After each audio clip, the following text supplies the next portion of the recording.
Vote ले लेता है, चालाकी करके कोई काम नहीं कर देता है, सब डुप्लीकेट आदमी है। अक्सर राजनेताओं द्वारा चुनावी सभाओं में विकास की बात की जाती है। कुछ राजनीतिक दलों का तो ऐसा भी दावा है कि बिहार में लगातार विकास की गंगा बह रही। पर अगर आप बिहार के सीमांचल के जिलों के गांवों का अच्छी तरह से दौरा कर लें तो यकीन मानिए आप भी कहेंगे, विकास तुम कहाँ हो। लगता है कि सन 1947 की ईस्वी में अभी तक जी रहे हैं इस गांव के लोग।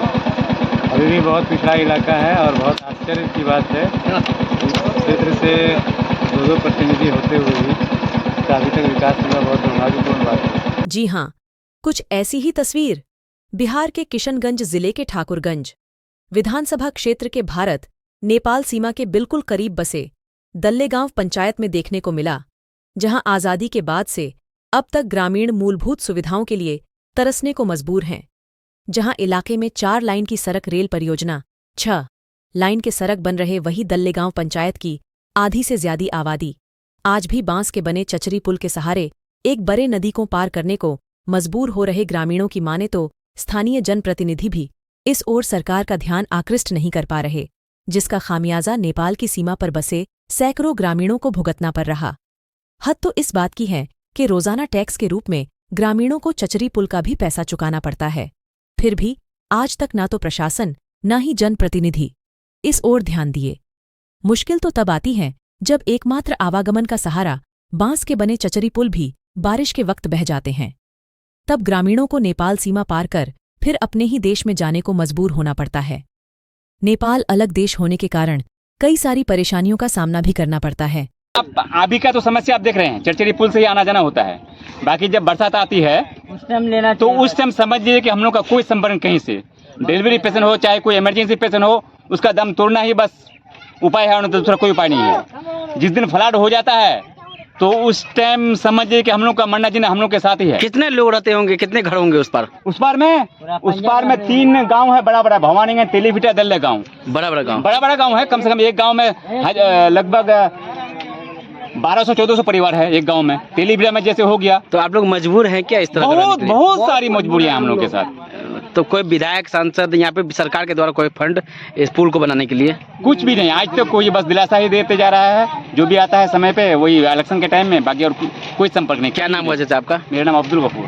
कितने लोग आन जान करते होंगे इस पुल से? पूरा पंचायत का लोग आना जाना करता है। तो इसकी देख रेख आप करते हैं, तो विभाग की ओर से तो ये दिया हो गया, आदेश दिया गया होगा? आदेश विभाग की ओर से दिया नहीं है, विभाग हमसे लेता भी है। यहाँ से कम से कम 1,47,000 का टेंडर है यहाँ का। अच्छा, ये जो चचरी पुल का यानी विभाग को यहाँ से रेवेन्यू होती है? हाँ, उसके बाद जो है फिर हमको ये चचरी का अपना पूंजी लगाना पड़ता है, नाव भी अपना पूंजी लगा के चलाना पड़ता है। तो विभाग को रेवेन्यू होती है, तो इस तरह की पुल निर्माण क्यों नहीं होती? जो पुल हुआ है एक ठो, वो भी तो दुराघाटी में हुआ है, अभी तक क्लियर नहीं हुआ है। वो नहीं हुआ है। तो ये पुल आप बनाए या विभाग बना के दिया है? नहीं, हम बनाए हैं, अपने से बनाए हैं। विभाग को तो वहाँ से ठेका लेना पड़ता है, पैसा दे के लेना पड़ता है। ओ, जगह लेना पड़ता है। क्या नाम हुआ आपका? महबूब आलम। क्या करते हैं?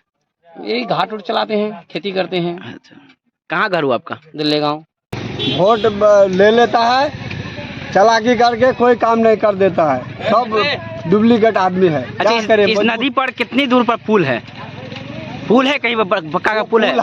पक्का का है तो कामयाब नहीं है। 3 किलोमीटर दूर है हमारा तेलीभिटा से। आपके घर से 3 किलोमीटर दूर पर है? 3 किलोमीटर दूर है। पुल पूरा बन चुका है? नहीं बना, बहुत टूटा फूटा अभी पड़ा है। तो जाने का कोई वैकल्पिक रास्ता नहीं है? कोई रास्ता नहीं है। हम यही चचरी पुल के माध्यम से जाते हैं? चचरी पुल है। जब बरसात में पानी बढ़ जाता है तब कैसे जाते हैं? बहुत दिक्कत है, नाव से जाते हैं। आदमी जब मर जाता है बहुत दिक्कत होता है।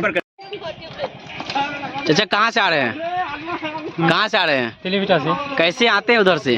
पैदल आते हैं। कोई रास्ता नहीं, पुल वगैरह नहीं है वहाँ पे? कहाँ पुल वगैरह है? नहीं है। कौन सा पंचायत पड़ता है और कौन सा गांव है यह? दल्लेगांव पंचायत, तेलीभिटा गांव। तो ऐसे ही आप लोग आते हैं चचरी पुल के सहारे? कोई वैकल्पिक रास्ता नहीं है आप लोग के लिए? कहाँ, यही तो रास्ता हमारे है। दिक्कत होता है? बहुत दिक्कत है।